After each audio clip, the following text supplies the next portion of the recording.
Central Texas Life with Ann Harder. Hello and welcome to Central Texas Life, the podcast. Ann Harder here with you, and it is my great pleasure to welcome to the podcast Congressman Pete Sessions. Your friend. Friend, that's exactly right.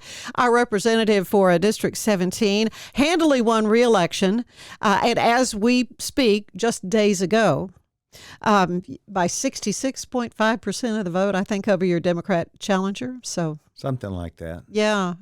So here we are, not really knowing for sure about the balance of power in the House. That's right. And I've spoken to several candidates today, and of course we get to watch on TV this thing play out. What's interesting, Ann, is that there was some bit of this discussion about voting irregularity, abnormality, and inconsistencies across the country. And so a large number of Republican candidates chose, or people associated with the conservative cause, chose to say, go on the last day and vote. And so there are an incredible number of ballots yet to be counted. That were early vote. An early that vote. Were mailed in. Or mailed in. Or Okay. were at a drop box even. Yeah. Don't go until the last day. And in lots of places. And what was the rationale for that? Well, the questioning is, as things are reported, you see what are reported, and there's some viewpoint that where there is manipulation, they don't know how much to manipulate. I got you. You don't have a runaway election when you're manipulating. Yeah, some lessons were learned, shall we say, from 2020? I would say unlessons were learned. Yeah. Most people really do not have a real succinct idea about what kind of irregularities, abnormalities, and inconsistencies took place. And that is essentially part of my job. I sit on government reform. I was the subcommittee ranking member for a subcommittee called Liberty and Law. Mm-hmm. Those three characteristics, the big things we handle are FISA, which is foreign intelligence, the border, and voting.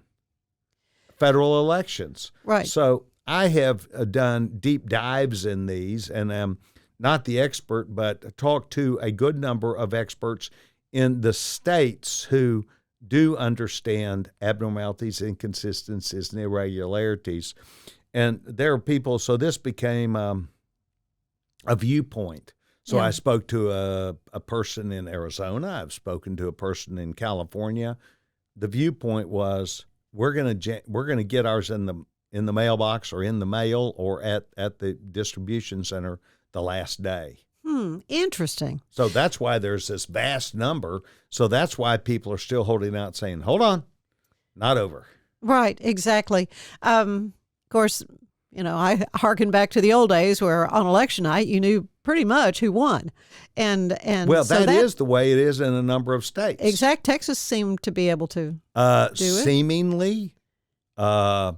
I won't call us because I'm aware of voting abnormalities, inconsistencies, and irregularities. You got that down. Well, that is what it is. Right. You didn't invent it, but yeah. Well, and that's why you're able to have a discussion that these election officials will not respond to. So that's part of being in the majority. We're going to have these discussions now because the Democrats were not interested. They wanted to accuse us of things, but they did not actually want to come and ask questions. And maybe find some solutions so things giving can be answers. Fixed. I mean, answers are what we need. These are not accusations. Right. They are obvious and we don't know intentional.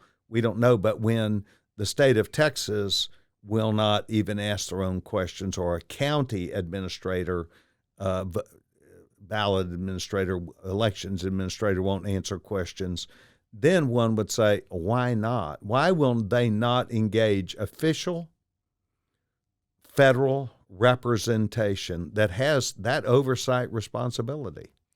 Well, it kind of is their job too. Well, it might be, but why wouldn't they want to? Oh, so this has led people then say, we'll just vote late. And Okay, well, long answer, but that's fascinating. I was not aware of that, but I think. Well, I'll just ask you, what is your feeling about it? Do you feel like the GOP will take the House? My feeling is that based upon what we presently look at, we do anticipate Okay, that. so with that, we But will we'd continue. anticipated knowing a lot earlier, and we'd That's for sure, anticipated yeah. there being maybe some more specific results that would have been available a day or two ago, Right. which would have taken this guessing away. Away, right.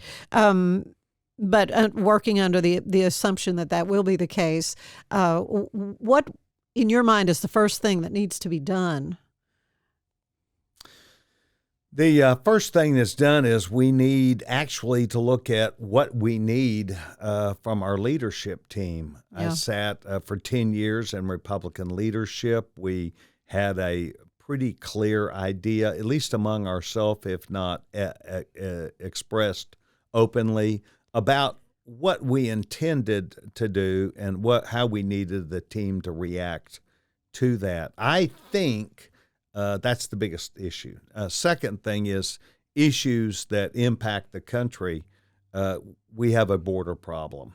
The open border is the largest single national security issue and has caused every state to be a border state. There are 300 essentially young people, 19 to 35, that are dying every day. 300 because of the open border of fentanyl that is coming directly from China through Colombia or Mexico, transported up. The drug cartels are this is not a new issue, Right. completely in charge of the border, completely in charge of the routes in Mexico. They are making $1 billion. They used to make a few years ago off smuggling $100 million. They're now 10 and 12 times that because the number of people coming across they control. There's conversations with people that we do know about, confirmed by federal law enforcement, where people can't pay. They pay it off by working for the cartel once they get here. The marketing organization of these cartels in working with China is very apparent, and it is a marketing effort. You've seen where they put drugs in candy. They try and hide things. They make them available. They are killing our children. And this is, in my opinion, the number one issue. And it might take, so the question is, okay, how do you go about doing that? Well, yesterday we heard President Biden say, no policy changes, none. Well, I think that was an easy view to take as a message, but actually the House of Representatives, under this thing called the Constitution, has Article 1, Section 7. Article 1, Section 7, which we utilized every year we were in the majority, says that all revenue matters start in the House of Representatives. Now, you might say, well, you won't get agreement with the Senate. That's right. They still start in the House of Representatives. And so if there is no funding mechanism, there is no mechanism for following through to pay for the government. So I believe that we have been given by the Constitution now it's the will that we need to have to say we are going to, as a signing bonus, we're the majority, here's what we want done. Now, you would say, well, what kind of track record do you have in that, Pete? Well, the track record we have goes back to a guy named Bill Clinton, President Clinton. Then we had George W. Bush. Then we had a guy named Barack Obama. Then we've got a guy named Donald Trump. Now we've had President Biden. The characteristics that are interesting with those Democrats, President Clinton, President Obama, President Biden, is they both lost their majority, at least in the House, after 2 years because of excessive spending, unwise policy, and use of America's future that they put in jeopardy. So the Republican House had to come back, even though we could not necessarily negotiate with the Senate. We came back with answers to each one of those. And President Clinton, President Obama, as an example, President Obama changed 13 different piece parts of his Obamacare health care plan that we changed and he signed into law. So there was a recognition. There was a negotiation. Do you think that will happen with Joe Biden? Well, the problem is that if he doesn't, we won't. Right. If he does not negotiate, which is part of the American framework of not just politics but constitutional government, we will then be in a split government circumstance. And so then that's why our leadership needs to say, here's what we want in regard to that. Mm-hmm. Is it hardball? Yeah, it may end up being hardball. Is it the right thing to do? I think arguing for our children, for the safety of our streets and cities, for national security, I'm willing to say all out. Mm-hmm. Absolutely. And I think the president is a little bit concerned that as the balance of power shifts in the House, that there might be some investigation into his son Hunter and the famous laptop and all that. What you would care to weigh in on any of that? Sure. What steps might need to be taken? Or well, I would say, Ann, that I would ask that you see that the problems are larger than just the Hunter Biden laptop. Mm-hmm. I believe, as a member of government reform, we should agree that we are going to come and ask questions of the Attorney General.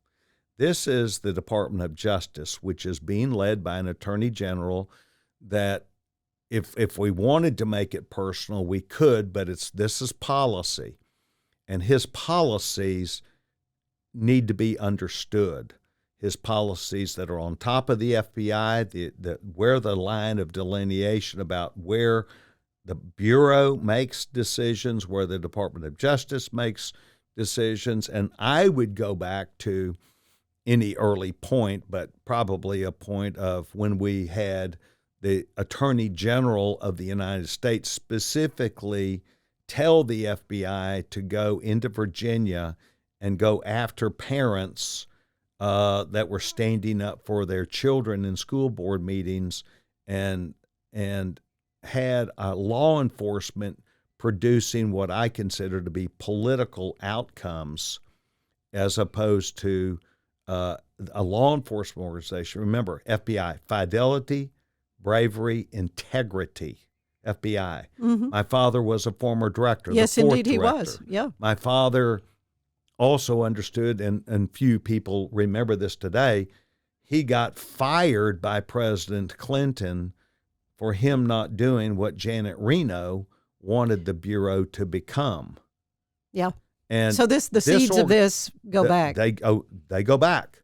Yeah. And it is an activist view of the use of federal law enforcement for political powers. Now, Horrifying. You would say, well, this has been done somewhat in the past during segregation. Right. University of Mississippi. Yes, but that was with a court order. Right. There were different layers of things. It was a court order. Right. It was not an administration. It was right. an administration showing up to Judge Johnson's court to indicate what their position was. This is actually the Attorney General of the United States telling federal law enforcement. So my conversation that I have had publicly, not privately, with Director Wray, is he has, just as my dad had, an obligation to be careful with the Bureau's recommendation and reputation about what they do. And, of course, it leads to conflict. Yeah. So we're going to vet the Attorney General. What are you telling them to do? And then somewhere in that line, obviously, will be the Hunter Biden laptop. And the assumption there is, obviously, you're not equally weighing justice. You are delaying this as perhaps a political persuasion, based upon the president, based upon some position that you, Attorney General, have taken, and we'd like to vet that. And this is exactly what Republicans did with Janet Reno. She was asked to be 3 different times. I think she appeared 4 times, but 3 different times before government reform, and 3 of those times she went to the hospital for exhaustion and did not show. So that lent itself to, instead of her defending her own actions, it lent itself to a broadside attack of the conclusion. So we very carefully got the U.S. attorney then. I mean, the string goes all the way down to where we then went, okay, the Attorney General, Janet Reno, is not up to this. She cannot take the scrutiny as a professional. The job is bigger than the Attorney General, even though she's longest-serving Attorney General. So we went to U.S. attorneys and found out there were huge inconsistencies of their recommendation and what she ended up saying. And I think that is illuminating and important in our life of not just the Department of Justice, but oversight to them. Mm-hmm.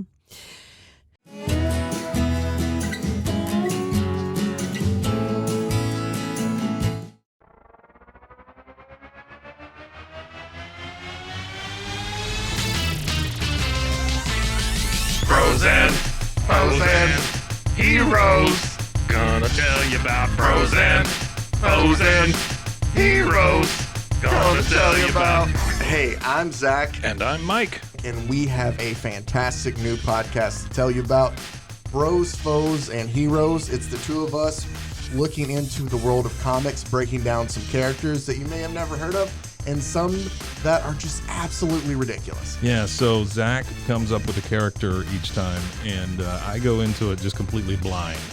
I don't know who this person is or what their abilities are or anything, and basically I guess we kind of go over their origin story and just some of the ridiculous stuff that maybe, especially Golden Age stuff. Oh, Golden Age stuff is always the best, and we will make sure to highlight all of the shenanigans and just absolute weirdness of everything. Yeah, that's right. So subscribe today and follow us on Instagram at Bros, Foes, Heroes.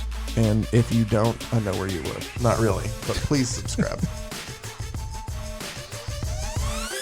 Pros and heroes. Gonna tell you about pros and heroes. Gonna tell you about.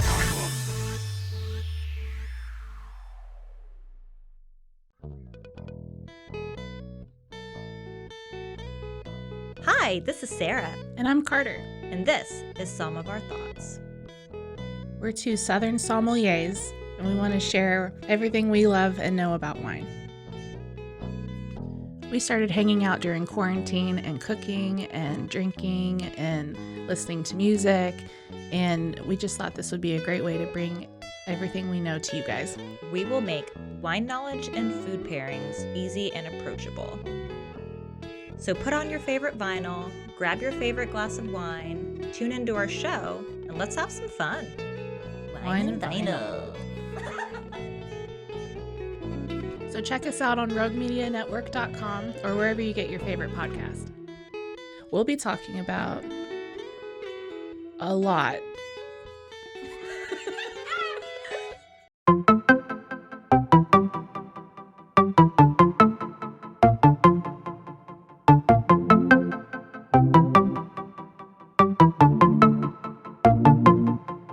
Welcome to One Star Rewind, a new podcast about those dreaded 1-star reviews that every business owner hates to receive, but yet every customer loves to read. During this podcast, we will peel back that 1-star review to better understand how it happened, when it happened, and what the business owner is doing after receiving that 1-star review. This podcast will be about love, hate, and laughter. On One Star Rewind, we will meet with real business owners who will tell their stories and how they do rely on reviews for their business.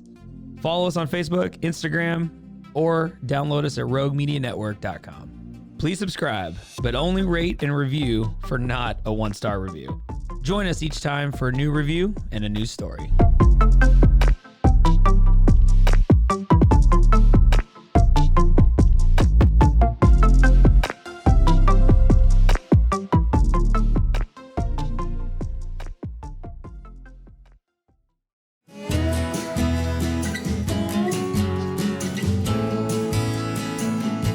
You spend a lot of time in the district. I think you're kind of proud of the fact that if you don't have to be in Washington on the weekend, you are in the district hearing your Well, I've never spent constituents. a weekend in Washington while elected Yeah. as a member of Congress. Mm-hmm. I've never done that. I don't derive my power from there. But likewise, I think it's important that I go to church. I want to be here. I Right. don't want to be there. I want to be somewhere in the district. And there are people who have that same viewpoint. So the viewpoint is shared by people. Mm-hmm.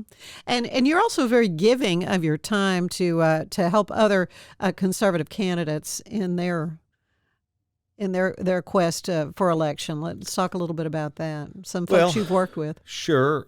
We've got a couple that I have used money to give to. One of them is a guy named Steve Shabbat, who at this point is behind in Ohio. Don't know what's going to happen. Another one is a man named Scott Baugh. I know these men personally. I've taken time. I talked to Scott this morning for a few minutes, which is where I gleaned some of the information about the walk-in or mail-in ballots. I've helped our candidates down in the valley, but I deeply believe that there are characteristics of people who are running for the right reason, and those are people who I endorse and I help them with common sense approach. There are some people who just like to get endorsements from one or two big names, and I choose to be the kind, and I was chairman of the National Republican Congressional Committee, and during that period of time, we hold a record, net 63 seats in 2010, and that is because we, from a mature, disciplined perspective, sold the fight. I still believe it is possible today that if you go and with discipline and with understanding of what you're attempting to accomplish, you can do it, that people will weigh and measure that, and they will compare and contrast. And after all, these are things that we want from voters. We want from voters to, by and large, understand what are the issues, what are some of the thoughts and ideas for that, and what can I as a candidate be counted on to support. It's not conservative or liberal or progressive or moderate. It is actually on an issue-by-issue basis. And then people who would wish to choose to be with you can be with you, and then people who are swing voters, which is essentially, I call it a 40-40-20 country, 40% here, 40% here, and 20% in the middle. I think it's now 24% in the middle. You think so? I do. I think it's 24%, so that not the middle has grown, but rather people who will make a decision about either voting or not voting, and then which way they vote. If I were a political science professor, and I've taught lots of classes, but am not a pro at this, they teach how decision-making is and where and how people make decisions and what that decision-making tree or table is. And I think that's still alive today, but it also gets back to how you sell the fight, how you present yourself, and how you go about touching base with people. So these are things that we try and teach to candidates. Right, and I think there'll be a lot of new people in Congress that not politician types, not run for office before. I mean, some really new, fresh eyes. Perhaps on problems. Perhaps. I find that newer people don't want to vote. Oh, really? Yeah, they can't make tough decisions. They're just kind of they're all overwhelmed. Well, I would say this. There isn't one candidate that I've seen that didn't think every problem could be solved in a campaign. you get where it's got to get 218 votes. It's got to go through a process. It's got to get to the Senate. It becomes far, far more complex. And this is where promises get hard. So what I would say to you is that I tend to look at new candidates that I want them to come up and learn their skill set and their trade and know what they're selling more than us thinking they're a valuable asset. The valuable asset is they either make you the majority or the minority. Right. But Right. I think increasingly I see where people need to actually understand that what they said they were going to do and following up to get that done is a lot of hard work. And so they tend to then see that longer view once they get elected. And this is where the difference between Republican and Democrat, liberals and conservatives, it gets very difficult, and that translate to people who are unhappy or happy either way. Let's talk a little bit about Kevin McCarthy speakership. How do you see things changing, and will it affect you? Are you going to stay? You want to stay on the committees you're involved with? Will there be some changes for you there? I think that as of right now, there's a lot of uncertainty about, I think it's generally thought that Republicans would be in the majority. Right. What's majority? 218. Are we going to be 208 as we speak. but we got to get to 218. Right. Somebody has to get to 218 first. There will be no tie. Yeah. 217 is a tie. 218 is not a tie. With the majority comes literally all the power of chairmanship, power of deciding what will be on the floor, when it's on the floor. There is some shared power in there. As chairman of the Rules Committee, I had extraordinary powers to exercise, and you have to be wise about how you do that and not about self-serving. But the problems that we get into, which we have had in the past, moving an agenda at 218 or 219 votes becomes a little bit more complex. And so you tend to look at the leadership model. I think our leadership model right now, I happen to believe the president has dug in. Yeah. And there are huge issues that must be not just addressed, but accomplished. And because of the knowledge that I believe that I have, I'm sure others do too, they can figure it out, of this Article 1, Section 7, you're going to have a tough guy, woman. You're going to have a tough person who will effectively understand not only the tools at their discretion, but the need and desire to sell that. And so I think that's what our party, Kevin McCarthy or not, I'm not discussing that. Let's see where we are, and then the outcome of that will decide and should decide what kind of a person do we need. So in our past, we've had these kinds of people who are tough guys. Yeah, tough guys who held people accountable, who found ways to get things done. A guy named Tom DeLay is one name that comes up. And Tom effectively played to win. He did not play not to lose. He did not play for a tie. He decided where that bullseye would be. As an Eagle Scout, I talk a lot about, we do map and compass things in scouting. We learned how to get a map and then the analogies of how you live your life. I grew up as a Methodist, living a life true north. Well, there's also, when you learn about map and compass, there's a term called declination. And declination is that difference between magnetic north and true north. I think Tom looks at true north. That's the way he was raised. That's the way he sees the world. I think we're looking for somebody like Tom DeLay who also understands declination. That you don't have to be perfect, but you got to be within 4 degrees of it. And 4 out of 360 degrees is pretty good. So now the question is, at what cost does that person get there? Because I think you've seen that the people who tout things that are philosophically true north get butchered in our world. Yeah. And it's going to take someone that has neither gain nor profit, a willingness to say our country is facing a crisis. 300 people a day is a crisis. That's like a full airplane crashing every day. Somebody would say something if we were crashing airplanes, but we say nothing, and the Democratic Party in this administration hides behind whatever they choose to do to ignore this. We cannot ignore it. This sort of leads me to the next question having to do with how the rhetoric, the division is so stark.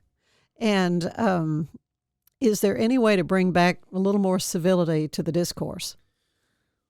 Well, civility is a very interesting word. I was chairman of the Rules Committee. I was probably the nicest, but I would say most effective. A lot of people believe that. Chairman of the Rules Committee, because I would allow debate. I allowed. You don't learn anything if you don't hear from other people. You know, making decisions also, they'll burn your clock down. Yeah. I had Mrs. Pelosi that came for me at the Rules Committee for 3.5 hours. She was the minority leader. She wanted to talk about health care. And I just required that people talked about the subject. But I think that debate and knowing where people are beats the stuffings out of, well, this is just where we are. And this is where I think the Democratic Party has fooled America, because the president doesn't say why he wants the borders to be open. He just wants that policy. Right. So it's up to us to guess.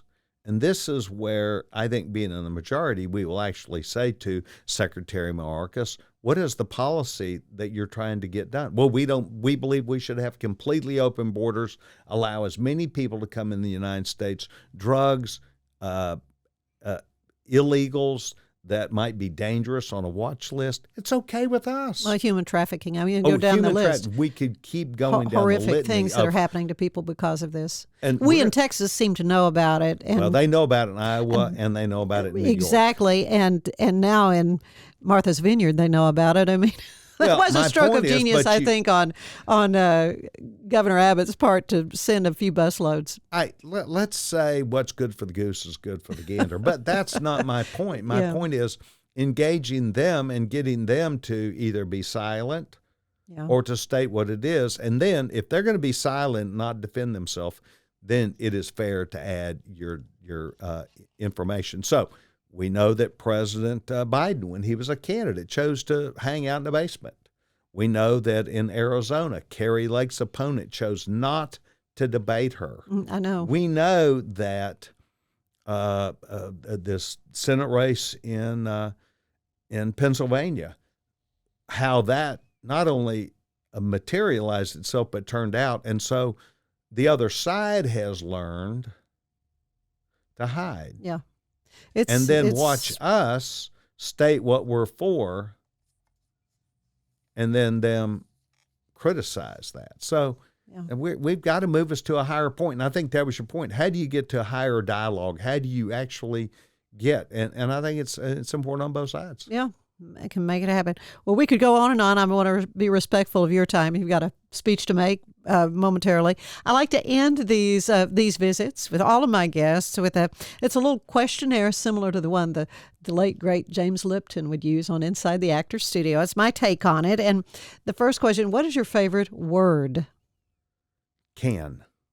I have a Down syndrome son, and Alex is 28, and I taught him from the earliest word, the word is can. And if he remembers, so you can say to him, Alex, what's the word? Can. Wonderful. Yeah. Your least favorite word? No. Mm-hmm. Yeah. What turns you on creatively, spiritually, or emotionally? I think a connect. I connected by going to church every Sunday. My grandfather wrote the God and Country Award. Both my grandfathers were PKs. my parents are PKs Right. as a result of their fathers. I connected materially in my brain and at Philmont Scout Ranch, which is a Boy Scout ranch My in husband's been there, yeah. northern New Mexico, northeast New Mexico, at 12,500 feet at about 11 o'clock at night, looking into the heavens. And not just the shooting stars, but the Milky Way. And there is an order to who we are and what this universe is. When you learn medicine, when you see how intense the Lord, our God, is and what is created, there's still a lot of things we don't know. But it's up to us to find out. But I connect spiritually with the outer doors, with my country, and with my faith. Well, then what turns you off creatively or emotionally or spiritually? I think what turns me off is people that conjure up a lack of respect and blame somebody for their own insecurities. What sound do you love the most? The sound I love the most would be, you ask me something I've never, I enjoy music. And I think a bass guitar I really like. Good. I liked it in Lone Survivor. I like that sound, what it produces, and with high efficiency to motivate me. Then what's your least favorite sound? Probably my least favorite sound would be hearing, which I do. I live next to a fire station. At 2:30 in the morning, hearing someone knowing they're in distress and needing help. Yeah. So I hear a siren at 2 in the morning. I've heard that before from guests. It's very close. Yeah. Oh, I know it is. You've been a public servant for many years. What other profession would you like to have tried? Well, I wanted to be a Marine Corps officer. And this was, I got out of college at a time when we had a guy whose name was Jimmy Carter, who was, I think, next to President Biden, the worst president we've ever had. Inconsistent behavior about the understanding of our military, which is why I deeply developed my content from Hans Morgenthau, Politics Among Nations. What is the responsibility of things? So I wanted to be a Marine Corps officer, and actually I worked during the summers for AT&T, and so I just chose to be with AT&T, but wanted to be a Marine Corps officer. What profession do you know you would not want to do? You know, I don't know. I love picking up trash. I love cleaning up things. I love cooking. A profession I probably would not want to do. I don't know. I talked to a guy this morning, the head of the National Forests in Texas, and he's out of Lufkin, Texas. And I told him I grew up wanting to also to be. You wanted to do that too. Yeah, a scout. Sounds like it, I've climbed around Mount Everest. I've climbed Mount Rainier. I've been all 5 canyons of Big Bend. I like the outdoors. So the least one I'd like to do would be probably a drug counselor. Yeah. And we need them, but. Well, I would not be made for that because I don't admire a lack of discipline. Yeah. And I do understand addiction, but I'm like, quit doing that if that's a problem. So probably that. I hear that. Finally, what do you want to hear God say when you arrive at the pearly gates? Welcome, my son, good and faithful servant. You have made mistakes. You're human. By the way, your dad is over here. Yeah. Thank you so much. I love my dad. I know. Another fine public servant. And we are in your debt. Thank you so much. All the best. Only wanted to do well enough to get invited back in. Hey, well, we absolutely do when we actually know what the balance of power will be. But yeah, let's make this a regular thing. I'd love to keep on top of what's happening in Washington, and we thank you for your service. Yes, ma'am. Pete Sessions, thank you. And we thank you for being with us. Join us again. Bye-bye. Central Texas Life with Ann Harder is part of the Rogue Media family. Be sure to check out our other shows at roguemedianetwork.com. Please rate this show 5 stars on iTunes, Spotify, YouTube, or anywhere you get your podcasts. Join us again soon for more Central Texas Life with Ann Harder.